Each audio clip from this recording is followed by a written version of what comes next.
Alleluia, Alleluia, Alleluia, Alleluia, Alleluia. ஆண்டவர் உங்களோடு இருப்பாராக.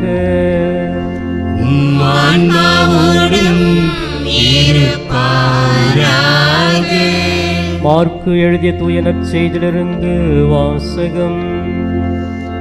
ஆண்டவரே, மாட்சி உமக்கே. மார்க்கு எழுதிய நற்செய்தி பிரிவு 3 இறைவார்த்தைகள் 31 35 முடிய. அக்காலத்தில் இயேசுவின் தாயும் சகோதரர்களும் வந்து வெளியே நின்று கொண்டு அவரை வர சொல்லி ஆள் அனுப்பினார்கள். அவரை சூழ்ந்து மக்கள் கூட்டம் அமர்ந்திருந்தது. அதுவும் தாயும் சகோதரர்களும் சகோதரிகளும் வெளியே நின்று கொண்டு உம்மை தேடுகிறார்கள் என்று அவரிடம் சொன்னார்கள். அவர் அவர்களை பார்த்து, என் தாயும் என் சகோதரர்களும் யார் என்று கேட்டு தம்மை சூழ்ந்து அமர்ந்திருப்பவர்களை சுற்றிலும் பார்த்து, இதோ என் தாயும் என் சகோதரர்களும் இவர்களே, கடவுளின் திருவுளத்தை நிறைவேற்றுபவரே என் சகோதரரும் சகோதரியும் தாயும் ஆவார் என்றார். ஆண்டவரின் அருள்வாக்கு. கிறிஸ்துவே உமக்கு புகழ்.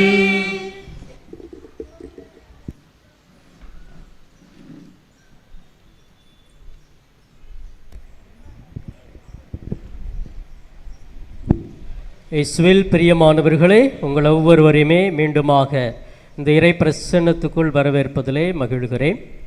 நான் எப்பெல்லாம் கோடி அற்புதரே அப்படின்னு சொல்கிறனோ, நீங்கள் எங்கள் நம்பிக்கையே அப்படின்னு சொல்லுவீங்க. நான் எப்பெல்லாம் எங்கள் நம்பிக்கையேன்னு சொல்கிறனோ, அப்போ நீங்கள் கொஞ்சம் நல்லா சத்தமாக சொல்லலாம். கோடி அற்புதரே எங்கள் நம்பிக்கையே. இன்னும் நல்லா நம்பிக்கையோடு சொல்லலாமா? கோடி அற்புதரே எங்கள் நம்பிக்கையே. முகமலர்ச்சியோடு சொல்லாமா? பல்லுலாம் தெரியணும். கோடி அற்புதரே எங்கள் நம்பிக்கையே.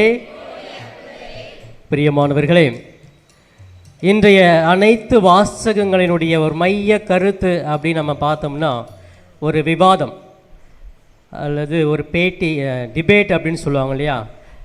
எது சிறந்தது, இதுவா அதுவா, இல்லறமா துறவரமா, அந்த மாதிரி இருக்கிற மாதிரி இந்த நாளில் ஒரு விவாதத்தை வச்சு பேசினா எது சிறந்ததாக இருக்கும் அப்படின்னா அது எது அப்படின்னு சொல்லிட்டு நீங்கள் தான் முடிவு எடுக்கணும். கோடி அற்புதரே எங்கள் நம்பிக்கையே. இரத்த உறவு சிறந்ததா, இறை உறவு சிறந்ததா? எது சொல்லுங்க, நான் சொன்னது சொல்லுங்க. மீண்டும் சத்தமாக, இரத்த உறவு சிறந்ததா, இறை உறவு சிறந்ததா? இப்போ கை தூக்குங்க. எதெல்லாம் ரத்த உறவு தான் சிறந்தது அப்படின்னா கை தூக்குங்க பார்க்கலாம். யாருமே இல்லை. இறை உறவு அப்படின்னு சொல்கிறவங்க பா, அப்போ நீங்களாம் குடும்பத்தில் இல்லையா? தனித்தனியாகவே இருக்கிறீங்களா ரூம் வச்சு? பிரியமானவர்களே, இந்த நேரத்தில் இரத்த உறவு இறை உறவு இது இரண்டுக்கும் உள்ள வித்தியாசத்தை தான் நம்ம முதல் வாசகம் நற்செய்தியில் தெளிவாகவே படிக்க கேட்டோம். அது கேட்டுருந்தீங்களா உங்களுக்கே ஒரு விளக்கம் புரிஞ்சிருக்கும் எது சிறந்தது அப்படின்னு சொல்லிட்டு. இப்போ எல்லாருமே கொஞ்சம் எந்திரிச்சு நிற்கிறீங்களா? எந்திரிச்சு நில்லுங்க. ஒரு சின்ன பாட்டு அந்த முதல் வாசகத்தில் வந்தது போல் நம்ம எல்லாமே ஒரு நடனம் ஆடிட்டு திரும்ப நற்செய்திக்குள்ளே போகலாம்.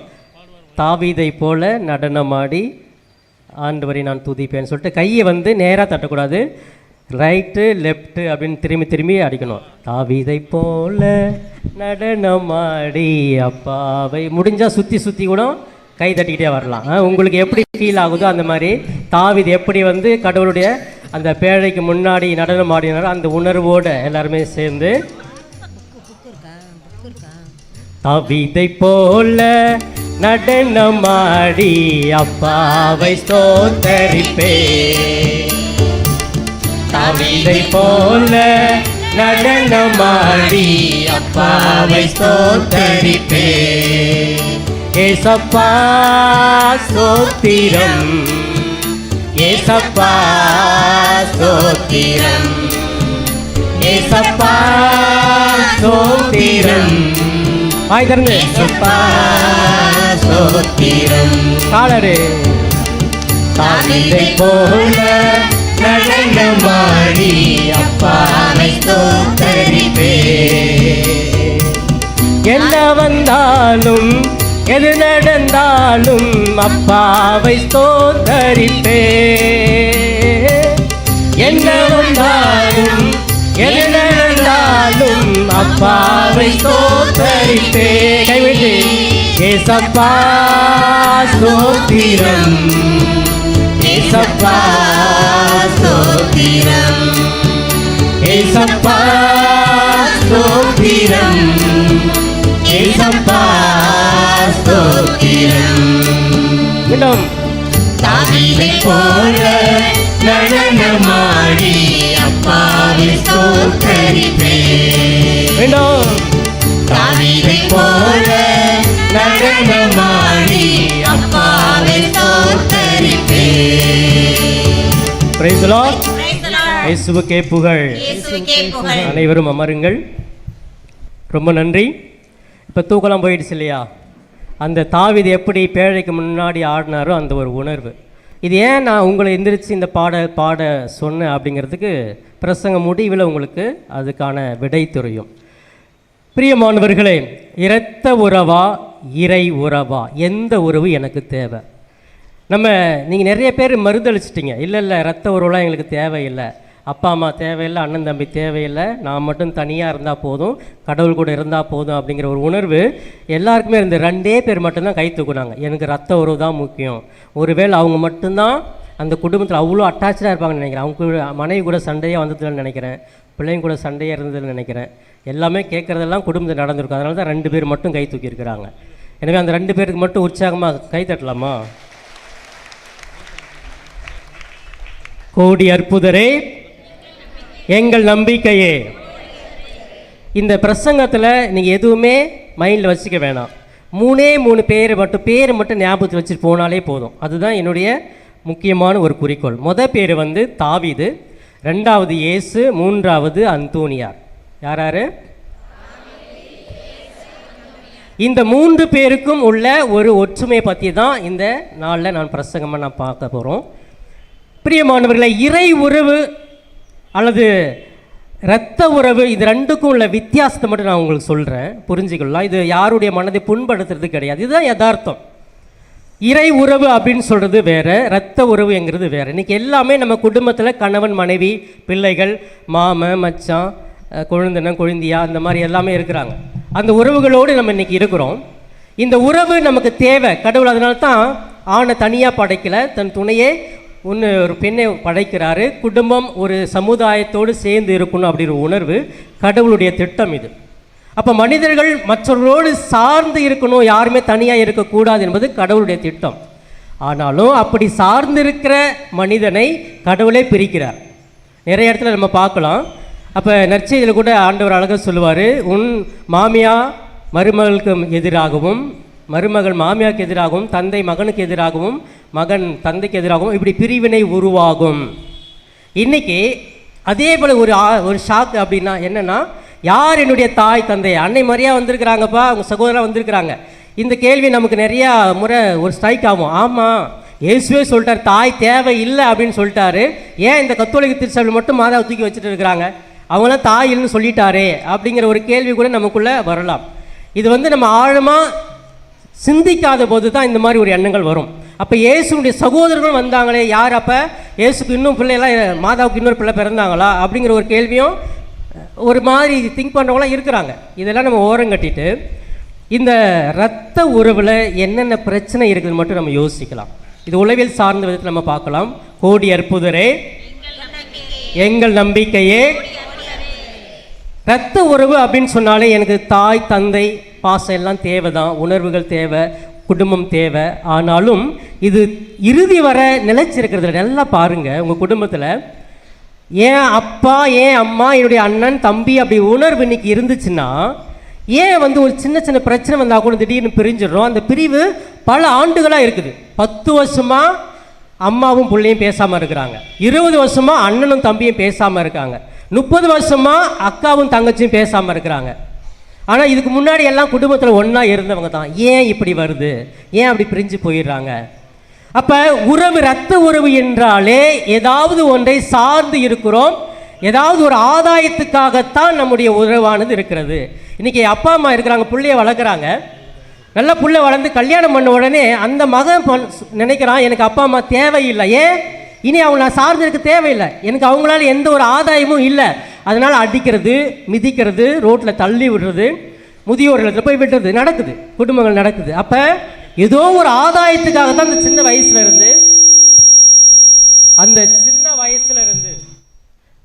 வயசுல இருந்து ஏதோ ஒரு ஆதாயத்துக்காகத்தான் நம்ம எல்லாருமே வச்சுக்கிட்டே இருக்கிறோம். அந்த ஆதாயம் எனக்கு கிடைக்கல அப்படின்னு சொன்ன உடனே பிரிவினை வந்துடுது. அண்ணன் தம்பிக்குள்ள பெரிய சண்டை வருது. ஏன்? எனக்கு வந்து ஒரு சின்ன ஒரு 10 சென்ட்டு அவன் எக்ஸ்ட்ரா எடுத்துட்டான், அது வாங்குற வரைக்கும் நான் விட மாட்டேன், எவ்வளோ செலவானாலும் அவனுக்கு மேலே கேஸை போட்டு அதை நான் வாங்காமல் விட மாட்டேன். என் தங்கச்சிக்கு 1/4 பவுன் எக்ஸ்ட்ரா போயிட்டாங்க, எனக்கு வந்து 300 பவுனு, அவங்களுக்கு 300 பவுனு 1/4 பவுன் எக்ஸ்ட்ரா போட்டாங்க, அந்த 1/4 பவுன் ஏன் கொடுக்கல, என் அம்மாவை நான் அடித்து விரட்டுவேன். அப்போ ஏதோ ஒரு ஆதாயத்துக்காகத்தான் இந்த ரத்த உறவு நம்ம சார்ந்து வாழ்ந்து கொண்டு இருக்கிறோம். இப்போ இன்றைக்கி நம்ம நண்பர்கள் சேருவாங்க. அப்போ இந்த நண்பர்கள்லாம் பார்த்தீங்கன்னு வச்சிங்களா, எப்படிப்பட்ட நண்பர்கள் அப்படி சேருவாங்கன்னா ஆதாயம். இப்போ குடிகாரவங்க எல்லாம் யார் கூட சேருவாங்க? குடிகார நண்பர்களோடு தான் சேருவாங்க. திருடுறவன் எல்லாம் என்ன செய்வான்? திருடுறவங்கிறது நண்பனாக இருப்பான். தப்பு செய்கிறவங்க எல்லாம் பார்த்தீங்கன்னா அவங்க எல்லாமே ஒரு கேங்காக இருப்பாங்க. ரவுடித்தனம் பண்ணுறவங்க பூரா அவங்க எல்லாம் ஒரு கேங்காக இருப்பாங்க. இப்போ மற்றவங்களை ஏமாத்துறவன் ஏதாவது ஒரு ஆதாயம் வேணும்னாக்கா அந்த மாதிரி ஒரு உணர்வு, அதான் சொல்லுவாங்க, என்னுடைய உணர்வு யாருக்கு மற்றவங்களுக்கு இருக்குதோ அவங்களோட நான் ஐக்கியம் ஆகிடுவேன், என் கேரக்டர் எப்படி இருக்குதோ அவங்களோட ஒத்து போச்சுன்னா நான் ஒன்றா போயிடுவேன். ஏதோ ஒரு ஆதாயம், என் கூட அவனும் குடிக்கிறான்யா, என்ன மாதிரி அவனும் திருடுறான்யா, அப்போ இவங்க கூட சேர்ந்து இருப்போம்.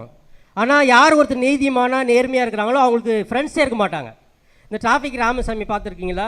இந்த மாதிரி சோசியலிஸ்ட்லாம் பார்த்தீங்கன்னா சமுதாயத்துக்கு போராட்டி இருப்பாங்க, அவங்களுக்கு யாருக்குமே நண்பர்கள் இருக்க மாட்டாங்க, திடீர்னு விட்டுட்டு ஓடிடுவாங்க. அப்படி இருந்தால் கூட ஏன் இவனுக்கு இருக்கிற மாதிரி நமக்கு ஒரு பிரச்சனை வந்துடுறான், இவன் எல்லாத்துலேயுமே ரொம்ப நேர்மையாக இருக்கிறாயா, அப்போ அவனுக்கு ஃப்ரெண்ட்ஷிப்பே இருக்காது. இதுதான் இயேசுடைய வாழ்க்கையில் பார்க்கலாம். இயேசு இருக்கிறாரு, அவருடைய 12 சீடர்களுமே ஒரு காலகட்டத்தில் என்னாச்சு, அவருக்கு துன்பம் வந்த உடனே அவர் கூட இருந்தவங்க அவ்வளோ அற்புதங்கள் புதுமை பார்த்தவங்க திடீர்னு அவர் விட்டு ஓடி போயிடுறாங்க. அப்போ ஆதாயத்துக்காக தான் அவங்களும் இருக்கிறாங்க. அப்போ இந்த உறவு அப்படிங்கிறது இறுதி வரை நிலைத்து இருக்காது. கொடுக்குற வரைக்கும் தான் அவங்க நமக்கு நண்பர்கள். பக்கத்து வீட்டில் குழம்பு கொடுப்போம், மீன் குழம்பு பிரியாணி செஞ்சால் கொடுப்போம், அப்போ அவங்க செஞ்சால் நமக்கு கொடுப்பாங்க. ஒரு முறை நீங்கள் மீன் குழம்பு வச்சு அவங்க வீட்டுக்கு அந்த ஸ்மெல் போயிட்டு நீங்கள் கொடுக்கணும்னு வச்சிங்களா, அதோடு ஸ்டாப். உங்கள் முகத்தை கூட பார்க்க மாட்டாங்க. அன்றைக்கி மீன் குழம்பு வச்சா எனக்கு கொடுக்கல, நான் எத்தனை முறை கொடுத்துருக்குறேன் இல்லையா, அந்த அதுதான் உறவு. அது கொடுத்துட்டு இருந்தாக்கா எனக்கு சொந்தக்காரங்க எங்கள் பக்கத்து வீடு அப்படின்னு நம்ம கொண்டாடிட்டு இருப்போம். இது இரத்த உறவு எதிர்பார்த்து வருவது. இது ஒரு காலகட்டத்தில் நிலையாக இருக்காது என்பதை தெளிவாக முதல் வாசகத்திலையும் நற்செய்தியிலும் கூட தெளிவாக நம்ம வாசிக்க கேட்டோம். கோடி அற்புதரே எங்கள் நம்பிக்கையே. பிரியமானவர்களே, இது இரத்த உறவு, இறை உறவு அப்படின்னு சொன்னால் உண்மையாக இருப்போம், நீதியாக இருப்போம், உண்மை மட்டும்தான் செய்யும், ஏழை எளிய மக்களை அன்பு செய்வோம், எதையெல்லாம் சமுதாயத்தில் வெறுக்கப்பட்டிருக்கோ ஒதுக்கப்பட்டிருக்கோ அதை நாடி செல்லுவோம். இது எல்லாம் யார் செஞ்சது? இயேசு கிறிஸ்து செய்கிறார். அவர் வந்ததே இப்படிப்பட்ட ஒதுக்கப்பட்டவங்க, ஓரங்கட்டப்பட்டவங்க, சமுதாயத்திலிருந்து நிராகரிக்கப்பட்டவங்களை நாடி போகிறாரு, தேடி போகிறாரு. அவருக்கு எதிர்ப்பு அதிகமாகிட்டே இருக்கிறது. அவர் அப்படியே ஒத்து ஊதி போயிருந்தேன்னு வச்சுக்கலாம், எல்லாருமே அந்த இஸ்ரேல் மக்கள் எல்லாமே அந்த யூதர்கள் எல்லாமே அவர் கூட சேர்ந்து ஜாடா தட்டி இருப்பாங்க. ஆனால் அவங்களுக்கு எதிராக போனதுனால இவர் எதிரியாகவே எல்லாருக்குமே காட்சி கொடுக்கப்படுகிறார். அப்போ எல்லாமே இவர் எப்போ சாகடிக்கலாம்னு திட்டம் பண்ணிட்டு இருக்கிறாங்க. ஏன்? அவர் எல்லா நேரத்திலும் என் தந்தையினுடைய விருப்பத்தை நான் நிறைவேற்றவே வந்தேன், என் தந்தை சொல்லுவதை நான் செய்கிறேன், அவருக்காகவே நான் இருக்கிறேன். இவரை மையப்படுத்தவே இல்லை.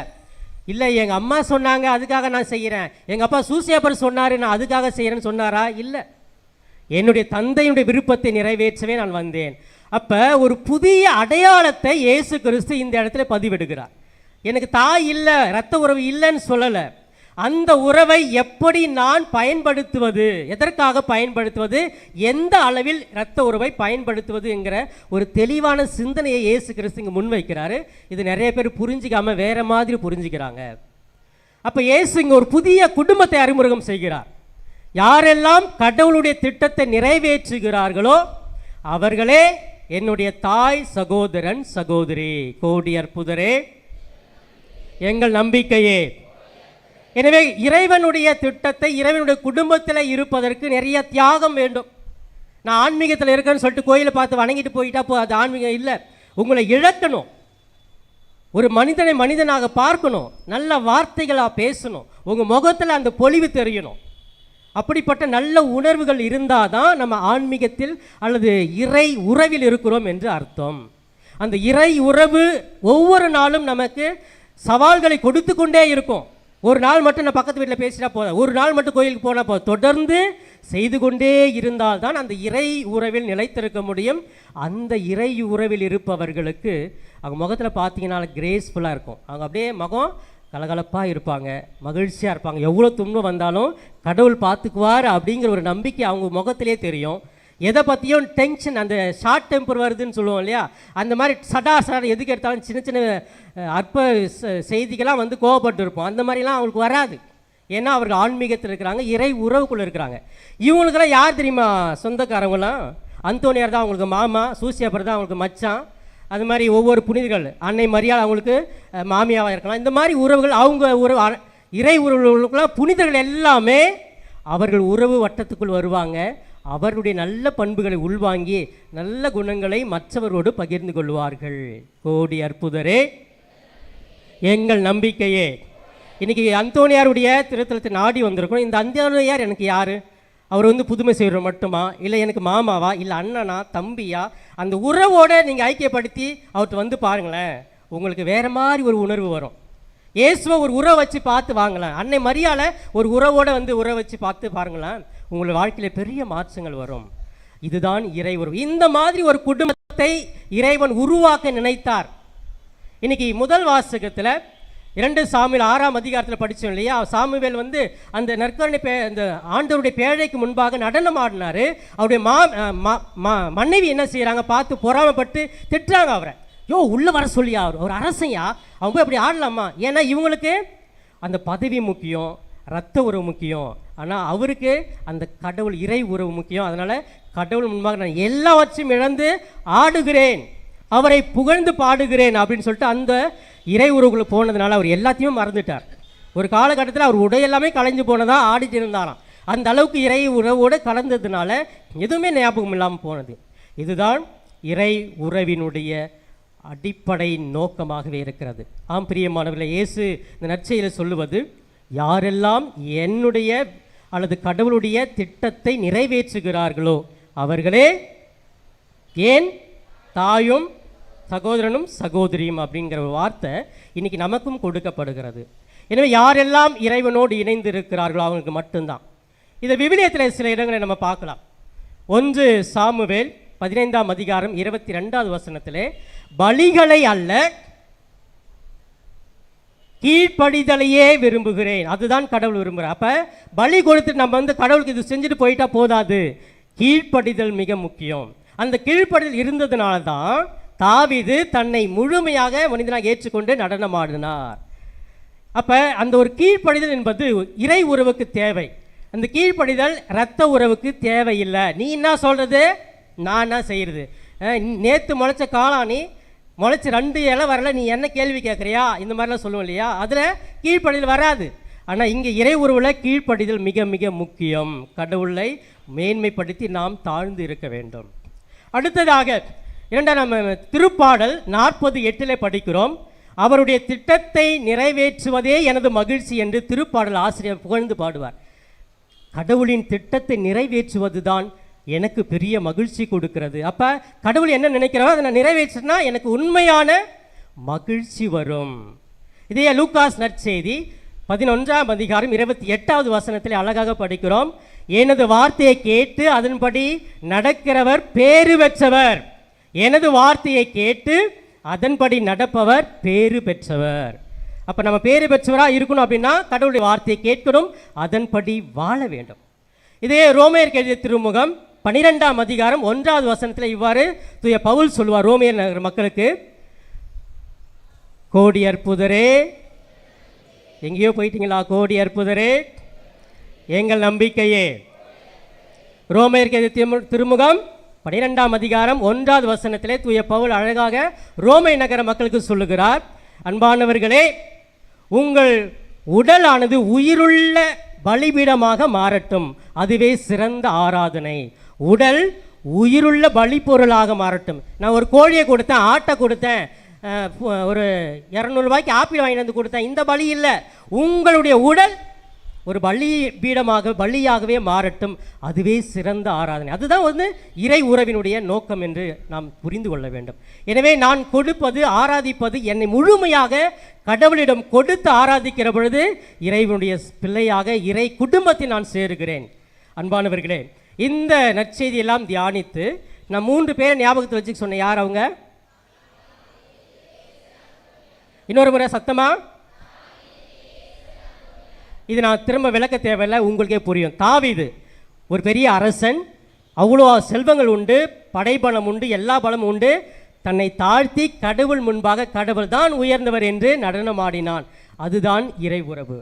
இயேசு தன்னுடைய தாயே வராங்க, வெயிட் பண்ணிட்டு இருக்கிறாங்க, இது எனக்கு முக்கியம் இல்லை, இதை விட சிறந்த உறவு என்று அந்த உறவை கூட ஓரம் வச்சுட்டு அதுக்கு தேவையான அளவு மட்டும் கொடுத்துட்டு, இதை விட சிறந்த உறவு என் பக்கத்தில் உட்காந்துருக்கீங்க இல்லையா, என்னுடைய சகோதரன் சகோதரி, நீங்கள் இதை திட்டத்தை கேட்குறீங்களா, நீங்கள் தான் என்னுடைய தாய் சகோதரன் சகோதரி அப்படின்னு சொல்லிட்டு அந்த நேரத்தில் இறை திருவுளத்தை நிறைவேற்ற இறை உறவை கட்டி எழுப்ப ஒரு செய்தியை அங்கே சொல்லுகிறார்.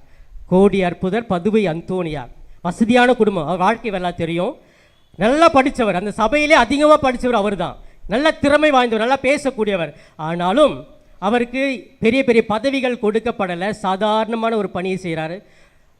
கிச்சனில் போயிட்டு சமைக்கிறாரு, தோட்டத்தில் போயிட்டு குருவி ஓட்டுறாரு, இந்த மாதிரி பணியை செஞ்சுக்கிட்டு தன்னை தாழ்த்தி, நான் எவ்வளோ பெரிய குடும்பத்துலேருந்து வந்திருக்கிறேன், என்னை நீங்கள் பெரிய பதவிக்கு கொடுக்கணும் அப்படின்னு கேட்கல, தாழ்த்தினார். தன்னை தாழ்த்தி இறை உறவுக்காக தன்னை முழுமையாக கொடுத்ததுனால தான் இன்றைக்கி புனிதராக இருக்கிறார். அப்போ இறை உறவில் வாழ வேண்டும் என்றால் பலதை இழக்க வேண்டும், நம்மை நாம் தாழ்த்த வேண்டும், கடவுளை உயர்த்த வேண்டும். அதுதான் உண்மையான உறவு. இன்றைக்கி நீங்கள் அந்த கடவுளை உயர்த்திட்டீங்கன்னா, இன்றைக்கி பல்வேறு தேவைகளுக்காக வந்திருக்கீங்க இல்லையா, அது எல்லாமே நிறைவாக கொடுப்பார். அது இல்லைனா கூட உங்கள் முகத்தில் ஒரு புன்னகை இருக்கும், மகிழ்ச்சி இருக்கும். அந்த இறை உறவுக்கு முக்கியத்துவம் கொடுங்க. இரத்த உறவு என்னைக்கு நம்மளை கால் வாருவாங்க, என்னைக்கு நம்மளை குழியில் தள்ளுவாங்கன்னு தெரியாது. அதனால தான் இயேசுவே சொல்லிட்டாரு, அவர்களே உங்களுடைய எதிரியாக மாறுவார்கள். உங்கள் எதிரி வேறு எங்கும் இல்லை, அவர்கள் உங்களோடு இருக்கிறார்கள், உங்களுக்குள்ளே இருக்கிறார்கள் என்பதை உணர்ந்து இறை உறவுக்கு முக்கியத்துவம் கொடுத்து இறை பிள்ளைகளாக வாழ முயற்சி எடுப்போம். கண்களை மூடி ஜெபிப்போமா. அன்பு தெய்வமே, இதோ சிறப்பாக இந்த நாளிலே இரத்த உறவா இறை உறவா என்ற சிந்தனையில் எங்களுக்கு உமது உறவு, உமது திட்டத்தை நிறைவேற்றுகிற உறவு என்ற ஒரு புதிய உறவை கொடுத்திருக்கிறீர். அந்த உறவை கட்டி எழுப்ப எங்களுக்கு தேவையான அனைத்தையும் ஒவ்வொரு நாளும் கொடுக்க வேண்டும் என்று ஜெபிக்கிறோம்.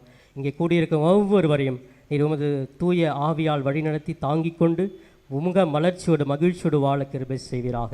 இவை எல்லாமே எங்கள் ஆண்டவரும் மீட்பெருமான இயேசுவின் மூலம் ஜெபிக்கிறோம், ஜீவனுள்ள நல்ல பிதாவே, ஆமென்.